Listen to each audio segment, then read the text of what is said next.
The delicate china cup trembled in Camilla's hands as she lifted it to her lips, unaware that someone in the shadows had been watching her every move for weeks. What should have been a peaceful afternoon tea at Clarence House was about to become a nightmare that would shake the very foundations of the British royal family. In the kitchen below, a loyal guard had noticed something that made his blood run cold. The same mysterious figure who had been lurking near the royal residences was now inside the house, and they had just done something to the Queen Consort's tea service. As Camilla prepared to take her first sip, Detective Inspector James Morrison was racing up the marble stairs, his heart pounding with the terrible knowledge of what he had discovered. The investigation that had begun with strange incidents around royal properties was about to explode into a full-blown assassination attempt. Time was running out, and the next few seconds would determine whether the Queen Consort would live or die. This is the true story of how a routine security check uncovered one of the most shocking betrayals in modern royal history, and how one man's quick thinking saved a life while exposing a conspiracy that reached into the highest levels of the royal household. The autumn morning at Clarence House began like any other, with the soft rustle of leaves against the tall windows and the gentle hum of activity as the royal household prepared for another day. Detective Inspector James Morrison had been assigned to the Royal Protection Command for 3 years, but he had never experienced anything quite like the strange pattern of incidents that had been occurring over the past month. It started with small things that others might have dismissed as coincidence. A gardener at Buckingham Palace reported seeing an unfamiliar figure near the kitchen gardens at dawn. Security cameras at Windsor Castle captured blurry images of someone who seemed to know exactly where the blind spots were. Staff members at various royal residences mentioned items being slightly out of place, though nothing appeared to be missing. James was not the type of man to ignore his instincts. At 42, he had spent nearly 2 decades in law enforcement, working his way up from a beat constable in Manchester to one of the most trusted officers in royal security. His colleagues respected his methodical approach and his ability to see patterns where others saw random events. His superiors valued his discretion and his unwavering loyalty to the crown. The morning that would change everything began when James arrived at Clarence House at 6:30, earlier than his scheduled shift. He had been unable to sleep, his mind turning over the details of what he had begun calling his invisible intruder case. The security logs showed nothing unusual, but James had learned to trust the feeling in his gut that told him something was very wrong.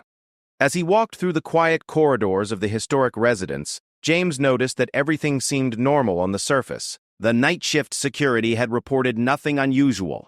The cleaning staff had completed their early morning routines without incident. The kitchen staff were beginning their preparations for the day ahead, including the Queen Consort's traditional afternoon tea service. It was in the kitchen that James first noticed something that made him pause. Margaret Sullivan, the head housekeeper who had worked for the royal family for over 30 years, was training a new staff member. The young woman who had been introduced as Sarah Collins was being shown the proper procedures for preparing the royal tea service. James had always made it a point to know every member of staff who worked in the royal residences. It was part of his job to maintain detailed background checks and to be familiar with everyone who had access to the royal family. But as he watched Sarah Collins carefully arranging the fine china and silver service, something nagged at him. He pulled out his tablet and quickly accessed the staff database. According to the records, Sarah Collins had been hired 2 weeks ago as a temporary replacement for one of the regular kitchen assistants who was on sick leave. Her background check had been completed and approved, her references were impeccable, and her previous employers had given glowing recommendations. But James remembered something that made his blood run cold. 3 weeks ago, there had been a reported break-in at the personnel office of the company that handled background checks for royal household staff. Nothing had been reported stolen, and the incident had been filed away as a minor security breach. Now, looking at Sarah Collins, James wondered if someone had gained access to create false credentials. He decided to observe from a distance, positioning himself where he could watch the kitchen without being obvious about it. What he saw over the next hour confirmed his worst suspicions. Sarah Collins moved through the kitchen with the confidence of someone who had worked there for years, not days. She knew exactly where everything was located, including items that should have been unfamiliar to a new employee. More disturbing was her behavior during the preparation of Camilla's afternoon tea service. While Margaret Sullivan was distracted with other duties, James watched as Sarah Collins reached into her apron pocket and retrieved a small vial. With practiced efficiency, she added several drops of clear liquid to the teapot before quickly disposing of the vial in a waste bin. James felt his heart rate spike as he realized what he had just witnessed. He immediately activated his radio to call for backup while simultaneously moving toward the kitchen, but he knew that time was critical. The Queen Consort's afternoon tea was scheduled for 3 o'clock, just 2 hours away, and the poisoned tea service was already being prepared for transport to the dining room. As James entered the kitchen, he forced himself to remain calm and professional. He approached Margaret Sullivan first, explaining that he needed to conduct a routine security inspection of the tea service. The head housekeeper, accustomed to occasional security protocols, nodded and stepped aside, but Sarah Collins had noticed the change in atmosphere. James saw the flash of recognition in her eyes as she realized her cover had been blown. In that moment, he knew that his investigation had been correct, but he also knew that he was now dealing with someone who was desperate and potentially dangerous. The young woman who had been masquerading as Sarah Collins reached for something in her pocket, but James was already moving. With years of training guiding his actions, he grabbed her wrist before she could complete whatever action she had planned. The struggle that followed was brief but intense, ending with the fake Sarah Collins restrained and the small vial she had tried to use now secured as evidence. Margaret Sullivan stood frozen in shock as James explained the situation. The trusted head housekeeper, who prided herself on running a secure and efficient royal household, was devastated to learn that someone had infiltrated her kitchen with deadly intent. The other kitchen staff gathered around, their faces pale with the realization of how close they had come to being unwitting accomplices in an assassination attempt. As backup officers arrived to take the would-be assassin into custody, James carefully secured the contaminated teapot and began the process of documenting the crime scene. But even as he followed protocol, his mind was racing with questions. Who was this woman really? Who had sent her? How had she managed to create such convincing false credentials? And most importantly, was she acting alone, or was this part of a larger conspiracy? The investigation that followed would reveal answers to some of these questions, but it would also uncover a web of deception and betrayal that reached far deeper into the royal household than anyone had imagined. As James looked at the ornate teapot that had nearly become a murder weapon, he realized that his invisible intruder case had just become the most important investigation of his career. The afternoon tea service that should have been a peaceful break in Camilla's day had instead become the focal point of a conspiracy that threatened not just her life, but the security of the entire royal family. And as James would soon discover, the woman calling herself Sarah Collins was just the beginning of a story that would challenge everything he thought he knew about loyalty, trust, and the lengths to which some people would go to harm those they were supposed to serve. The secure interrogation room at Scotland Yard felt cold and sterile as Detective Inspector James Morrison sat across from the woman who had nearly succeeded in poisoning the Queen Consort. The fluorescent lights cast harsh shadows on her face, revealing someone much older and more experienced than the young kitchen assistant she had pretended to be. Her real name, as they had discovered through fingerprint analysis, was Elena Marchetti, a 38-year-old former chemist who had lost her position at a prestigious pharmaceutical company 5 years earlier under suspicious circumstances. The background investigation had revealed a brilliant mind that had turned bitter and dangerous after a series of professional and personal failures. James studied Elena carefully as she sat in handcuffs, her earlier panic replaced by a cold, calculated composure that made him even more concerned about what they were dealing with. This was not the work of a lone, unstable individual seeking attention or revenge. The level of planning, the sophisticated false identity, and the method chosen for the attack all suggested someone with significant resources and support.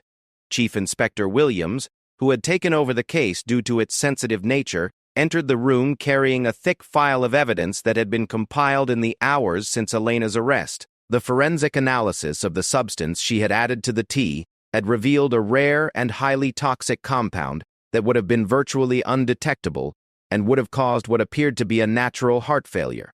Elena remained silent as Chief Inspector Williams laid out the evidence against her: the false credentials, the security footage that had been enhanced to show her previous surveillance of royal properties, and most damning of all, the deadly poison that had been intended for Camilla. But despite the overwhelming evidence, Elena refused to answer any questions about who had helped her or why she had targeted the queen consort. The breakthrough came from an unexpected source. While Elena maintained her silence, the investigation team had been working around the clock to trace her movements and activities over the past months. Financial records showed that she had received several large payments from an offshore account that led back to a shell company, registered in the Cayman Islands. Detective Morrison had requested assistance from international law enforcement agencies, and the response had been swift and alarming. Elena Marchetti was known to intelligence agencies in 3 different countries as a person of interest in several unsolved cases involving the deaths of prominent political figures. What had appeared to be natural deaths were now being re-examined in light of Elena's methods and capabilities. But the most shocking revelation came when computer specialists managed to break the encryption on Elena's personal devices. Hidden in her encrypted files were detailed plans not just for the attack on Camilla, but for a series of attacks on other members of the royal family. The scope of the conspiracy was far larger than anyone had initially imagined. The files revealed that Elena had been recruited by a group calling itself the New Republic Movement, an organization that sought to end the monarchy and establish what they called a true democracy in Britain. The group's membership included disaffected former government employees, Republican activists, and individuals with personal grievances against the royal family. What made the conspiracy particularly dangerous was the level of inside knowledge it demonstrated. The plans included detailed information about royal schedules, security protocols, and personal habits that could only have been obtained from someone with legitimate access to the royal household. Elena might have been the weapon, but someone within the royal system was providing the intelligence that made her mission possible. James felt a chill as he read through the intercepted communications between Elena and her handlers. The messages, written in a simple code that had taken the cybercrime unit hours to crack, revealed that the attack on Camilla was intended to be just the beginning. The ultimate goal was to create enough chaos and tragedy to turn public opinion against the monarchy and pave the way for a Republican government.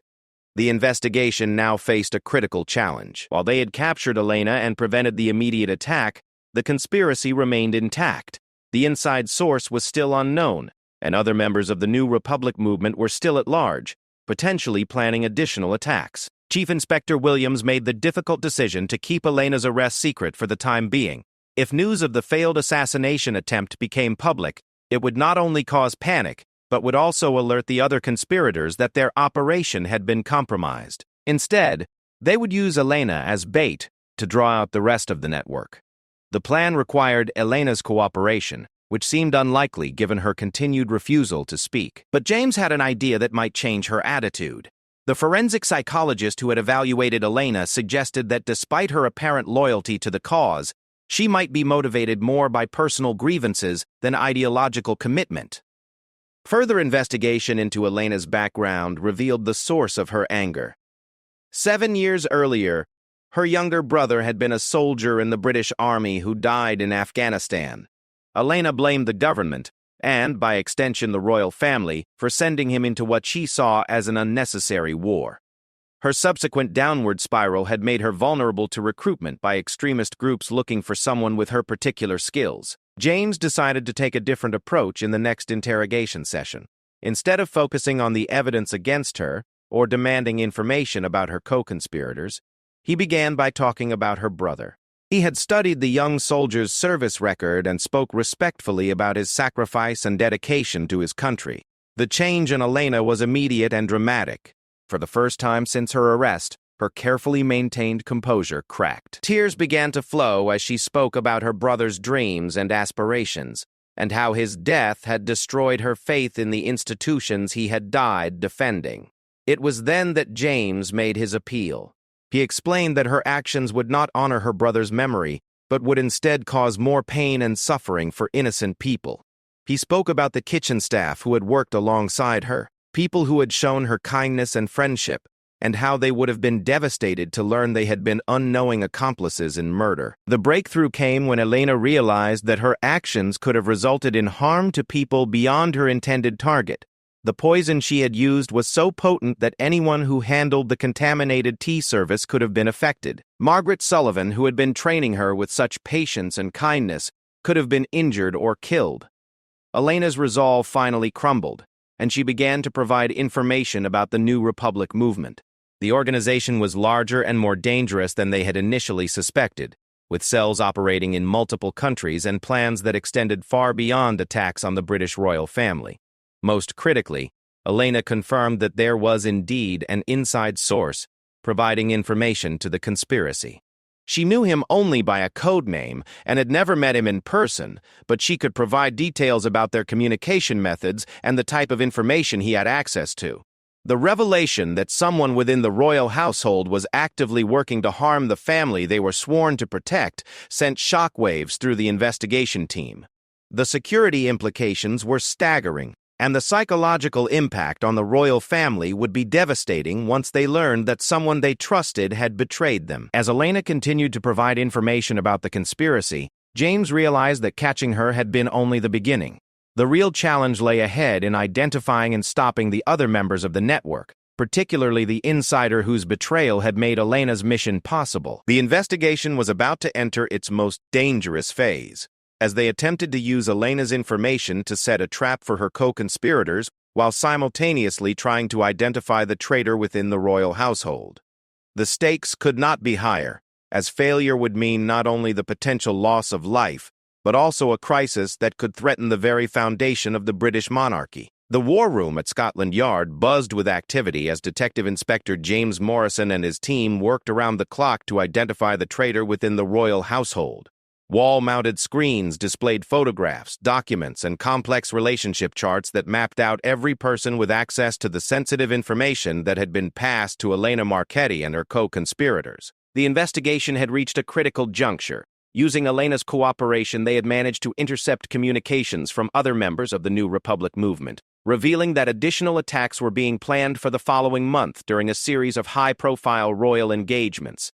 But without identifying the inside source, they were fighting an enemy who seemed to know their every move. James stared at the list of potential suspects, feeling the weight of responsibility pressing down on him. The list included some of the most trusted individuals in the royal household, people who had dedicated their lives to serving the crown, and who had been thoroughly vetted through years of security clearances. The thought that one of them had turned traitor was almost too painful to contemplate. The breakthrough came from an unexpected direction. Computer forensics specialists analyzing Elena's devices had discovered that her encrypted communications with the inside source contained metadata that revealed when and where the messages had been sent. Cross-referencing this information with duty rosters and access logs, they were able to narrow down the list of suspects to just 3 individuals. The first was David Thornbury, a 45-year-old private secretary who had worked for the royal family for over 15 years. His access to schedules and travel plans made him a prime candidate, but his personal life appeared stable and his financial records showed no unusual activity. The second suspect was Colonel Patricia Hayes, a former military intelligence officer who served as security coordinator for royal events. Her background in intelligence work would have given her the skills needed to communicate covertly with external agents, and her position provided access to detailed security protocols. The third name on the list made James's heart sink. Robert Fairfax was a 62-year-old equerry who had served the royal family with distinction for over 25 years. He was considered one of the most loyal and trustworthy members of the household, and his involvement would represent a betrayal of the deepest kind. The investigation team decided to conduct covert surveillance of all 3 suspects while continuing to monitor the encrypted communication channels that Elena had revealed. They needed concrete evidence before making any accusations, as a mistake could destroy innocent lives and potentially compromise national security. The surveillance operation revealed interesting patterns in the behavior of each suspect. David Thornbury appeared to be conducting his duties normally, with no suspicious contacts or activities. Colonel Hayes maintained her usual professional demeanor, though observers noted that she seemed more tense and watchful than usual. But it was Robert Fairfax whose behavior raised the most concerns. Despite his outwardly normal appearance, surveillance teams noticed that he had begun making small changes to his routine. He was taking different routes to work, making brief stops at locations he had never visited before, and showing signs of stress that were inconsistent with his usual calm demeanor. The decisive moment came during a carefully orchestrated operation designed to test each suspect. The investigation team fed different pieces of false information to each of the three individuals, information that would be valuable to the New Republic movement, if it were genuine. They then monitored all known communication channels to see which false information, if any, would be passed along to the conspirators. Within 48 hours, they had their answer. The false information that had been given exclusively to Robert Fairfax appeared in an intercepted message from the New Republic movement. The beloved equerry, who had been trusted with the most intimate details of royal life for over 2 decades, was revealed as the traitor who had made Elena's assassination attempt possible. The revelation hit the investigation team like a physical blow. Robert Fairfax had been present at countless family gatherings, had traveled with the royal family on private holidays, and had been trusted with their personal security. His betrayal was not just a professional disaster, but a personal violation of the deepest trust. James was tasked with conducting the initial confrontation with Fairfax, a responsibility that weighed heavily on him. The operation would need to be handled with extreme delicacy, as they needed Fairfax to reveal the full extent of his involvement and provide information about other potential conspirators. The confrontation took place in Fairfax's private office at Clarence House, a room filled with photographs and mementos from his decades of service to the Crown. When James and Chief Inspector Williams entered with evidence of his betrayal, Fairfax's reaction was not surprise, but rather a kind of tired resignation, as if he had been expecting this moment for some time. What emerged during the subsequent hours of questioning was a story of gradual disillusionment and mounting resentment that had eventually led to active betrayal. Fairfax explained that his transformation had begun 5 years earlier when he had witnessed what he perceived as the royal family's callous treatment of staff members during a period of budget cuts and restructuring. His resentment had been fed by a series of small incidents and perceived slights that had accumulated over time. A promised promotion that had been given to someone else, personal requests that had been ignored or forgotten, and a growing sense that his years of loyal service were taken for granted. These feelings had made him vulnerable when he was eventually approached by representatives of the New Republic movement. The recruitment had been subtle and gradual. Initial contacts had presented themselves as journalists or historians interested in the inner workings of the royal household. They had flattered Fairfax's knowledge and experience, making him feel valued and important in ways that his official role no longer did. By the time he realized the true nature of the organization he was dealing with, Fairfax claimed he was already in too deep to withdraw. The New Republic movement had collected compromising information about his cooperation, and they had made it clear that exposure would not only end his career, but could also result in criminal prosecution. What made Fairfax's betrayal particularly devastating was the scope of information he had provided to the conspirators. His position had given him access to detailed schedules, travel plans, security arrangements, and personal preferences of all the senior members of the royal family. This information had been used not only for Elena's assassination attempt, but for planning additional attacks that were still in development. As Fairfax continued to provide details about his involvement with the conspiracy, James realized that they were dealing with an organization that was far more sophisticated and dangerous than they had initially understood. The New Republic movement had spent years developing a network of sources within government, security services, and the royal household itself. The intelligence that Fairfax had provided had enabled the movement to identify vulnerabilities and opportunities that would have been impossible to discover from external observation alone. His information had been used to plan attacks, evade security measures, and infiltrate additional aspects of the royal system. Perhaps most alarmingly, Fairfax revealed that he was not the only insider working with the New Republic movement. The organization had successfully recruited sources in multiple locations, creating a network of betrayal that extended throughout the institutions responsible for protecting the royal family. The investigation had uncovered one traitor, but in doing so, they had discovered evidence of a much larger conspiracy that threatened the very foundations of the monarchy.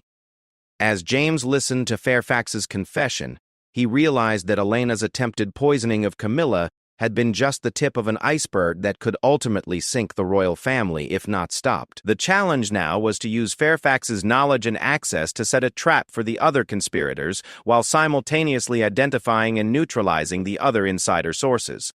The operation would require careful coordination with multiple agencies and would test the limits of their resources and capabilities.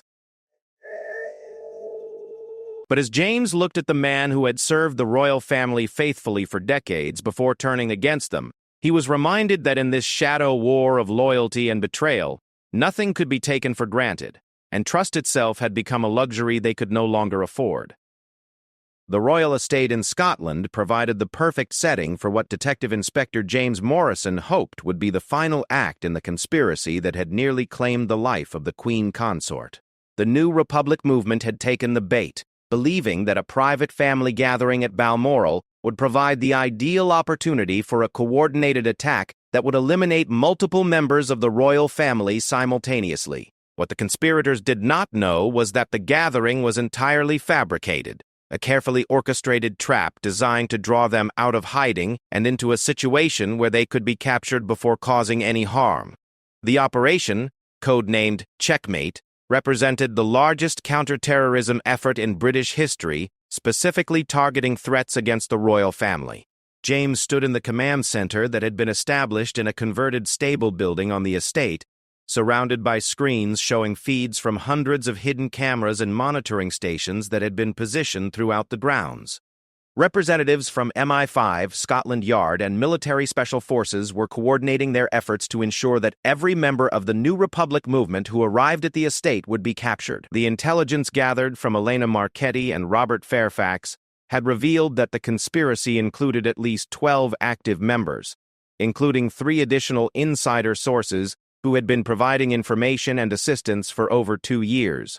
The scope of their planning was breathtaking in its audacity and terrifying in its potential consequences. The plan called for coordinated attacks using multiple methods, including poison, explosives, and direct assault. The conspirators had spent months studying the layout of the estate, identifying security weaknesses, and developing detailed plans for infiltrating what should have been one of the most secure locations in the country. As dawn broke over the Scottish Highlands, surveillance teams reported the arrival of the first group of conspirators. They approached the estate using stolen maintenance vehicles and forged credentials that would have been convincing enough to fool routine security checks. Only the advanced knowledge provided by the turncoat insiders had made it possible to prepare for their arrival. The first test of the operation came when the conspirators attempted to access the kitchen facilities where they planned to contaminate the food that would be served to the royal family. They were met by undercover officers posing as kitchen staff, who allowed them to proceed with their mission while documenting their every move for evidence that would be used in their prosecution. James watched with grim satisfaction as the would-be poisoners carefully added their deadly compounds to dishes that would never reach their intended targets. They thought the evidence being gathered would be more than sufficient to ensure lengthy prison sentences for all involved, while the controlled nature of the operation meant that no innocent lives were at risk. The second group of conspirators approached from the north side of the estate, carrying what appeared to be professional camera equipment, but was actually sophisticated explosive devices designed to cause maximum casualties during what they believed would be an outdoor family photograph session. Their approach was monitored by sniper teams who were prepared to intervene if the situation became dangerous, but the preference was to allow the conspirators to fully commit to their planned attack before making arrests. The most dangerous moment came when the third group, led by a former military explosives expert named Marcus Webb, managed to breach the outer perimeter of the estate and began setting charges around what they believed was the main residence where the royal family was staying.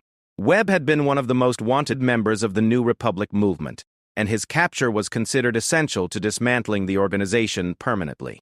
James coordinated the response as tactical teams moved into position around Webb and his associates. The explosives they were placing were real and dangerous, and any mistake could result in significant casualties among the law enforcement personnel who were closing in on them.